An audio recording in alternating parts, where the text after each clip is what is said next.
అందరికీ నమస్కారం. నేను మీ చల్ల శివకృష్ణ అడ్వకేట్.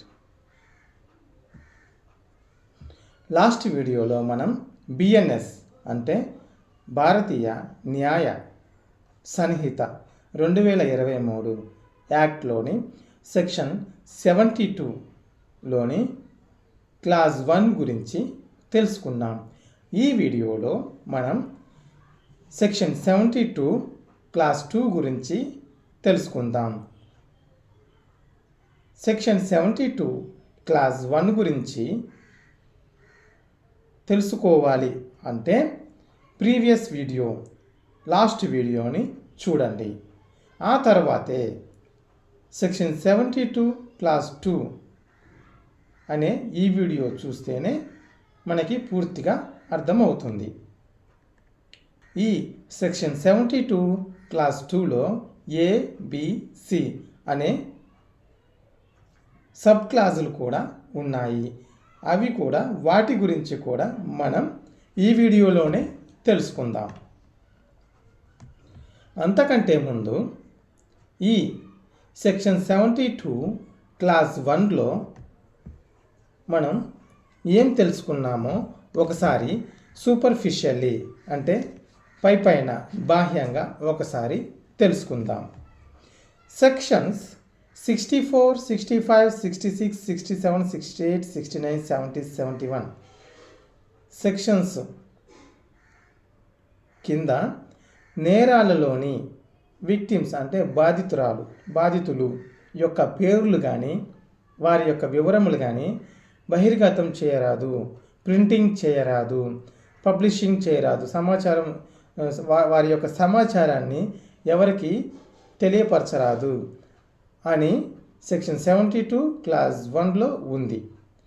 అట్టి విధముగా తెలియపరిచిన వారిని బాధితురాలు లేదా బాధితుల యొక్క పేర్లు వివరములు తెలియపరిచిన వారిపై ఈ సెక్షన్ 72 క్లాస్ 1లో చెప్పిన విధముగా 2 సంవత్సరముల వరకు జైలు శిక్ష మరియు జరిమానా ఫైన్ కూడా విధింపబడుతుంది. ఇది సెక్షన్ 72 క్లాస్ 1. ఇప్పుడు అదే సెక్షన్ 72లోని క్లాస్ 2 గురించి తెలుసుకుందాం. ఇప్పుడు అదే సెక్షన్ 72 క్లాస్ 2లో ఏబిసి అనే సబ్ క్లాజులు కూడా ఉన్నాయి. అయితే ఇప్పుడు సెక్షన్ 72 క్లాస్ 2లో ఏముందో మనం తెలుసుకుందాం. ఒకసారి నేను రీడౌట్ చేస్తాను, చూడండి. Nothing in subsection 1 extends to any printing or publication of the name or any matter which make known the identity of the victim of such printing or publication is. అంటే కూలంకషంగా దీని అర్థం ఏంటంటే, అయితే పై ఉపనిబంధనలోని అంశములు లేక ఆంక్షలు ఈ క్రింది సందర్భములకు అన్వయించవు అని అర్థం. సెక్షన్ 71 క్లాస్ 1 లాస్ట్ వీడియోలో తెలుసుకున్న విషయములు ఈ సెక్షన్ 72 క్లాస్ 2లో అన్వయించవు అని చెప్పారనమాట. అందులో ఏబిసి అనే సబ్ క్లాజులు ఇచ్చారు. ఏ విషయాలలో ఏ సందర్భాలలో సెక్షన్ 72 క్లాస్ 1లో చెప్పిన విషయములు అన్వయించవు అనేది మనం తెలుసుకుందాం. అందులో సెక్షన్ 72 క్లాస్ 2 సబ్ క్లాస్ ఏలో by or under the order in writing of the officer in charge of the police station or the police officer making investigation into such offence acting in good faith అంటే సద్భావన, good faith the process of such investigation అంటే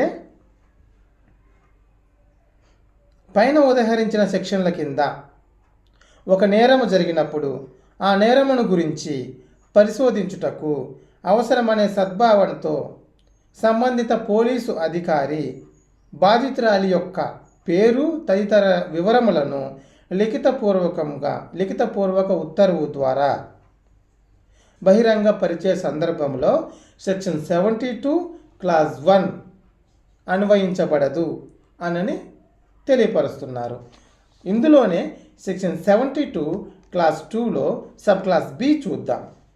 by or with the authorisation in writing of the victim అంటే బాధితురాలే స్వయంగా తన వివరములను లిఖితపూర్వకముగా వెల్లడి చేసిన సందర్భములు. By or with the authorisation in writing of the victim అని ఉందన్నమాట. ఓకేనా? అంటే బాధితురాలే స్వయంగా తన వివరములను లిఖితపూర్వకంగా వెల్లడి చేసిన విషయంలో కూడా సెక్షన్ 72 క్లాస్ 1 అన్వయించబడదు అని చెప్పడం జరుగుతుంది. సెక్షన్ 72 క్లాస్ 2లోని సి చూద్దాం.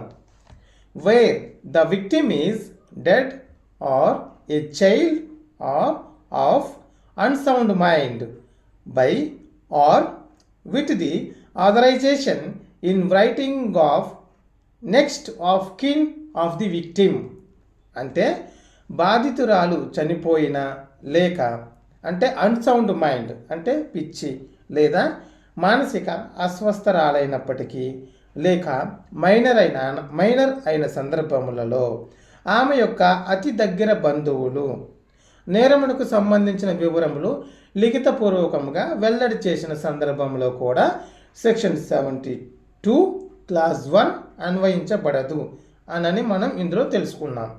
ఓకేనా? ఇందులో ఒక చిన్న క్లారిఫికేషన్ చూడండి. Provided that no such authorisation shall be given by the next of kin to anybody other than the chairman or the secretary by whatever name called of any recognised welfare institution or organisation.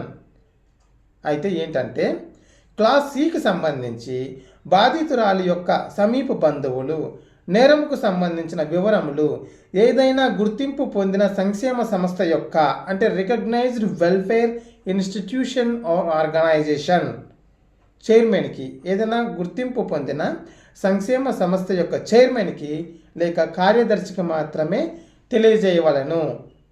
దీని ప్రకారం section 72 clause 2 sub clause c ప్రకారం. Okay, ఇందులో ఒక చిన్న explanation చూద్దాం.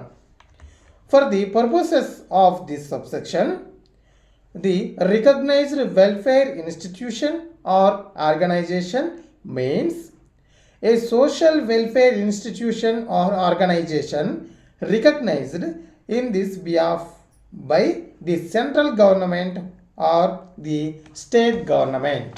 అంటే ఈ నిబంధనకు సంబంధించి గుర్తింపు పొందిన సంక్షేమ సంఘము అంటే రాష్ట్ర ప్రభుత్వం చేత కానీ లేక కేంద్ర ప్రభుత్వం చేత కానీ గుర్తింపు పొందిన సంక్షేమ సంస్థ అని అర్థము. ఈ బిఎన్ఎస్లోని మిగతా సెక్షన్స్ మనం నెక్స్ట్ వీడియోలో తెలుసుకుందాం. అంతవరకు సెలవు. ఈ వీడియోకి సంబంధించి మరియు ఈ నా ఎక్స్ప్లెనేషన్స్కి సంబంధించి మీరేమైనా సలహాలు సూచనలు నాకు తెలియచేయాలి అనుకుంటే మీరు కామెంట్ రూపంలో నాకు తెలపగలరు. నేను వాటిని నా తప్పులు సరిచేసుకుని నెక్స్ట్ వీడియోలో నేను ఇంకా బెటర్గా మీకు ఎక్స్ప్లెనేషన్ చేసేందుకు ట్రై చేస్తాను. Thank you so much. మీ చల్లా శివకృష్ణ అడ్వకేట్.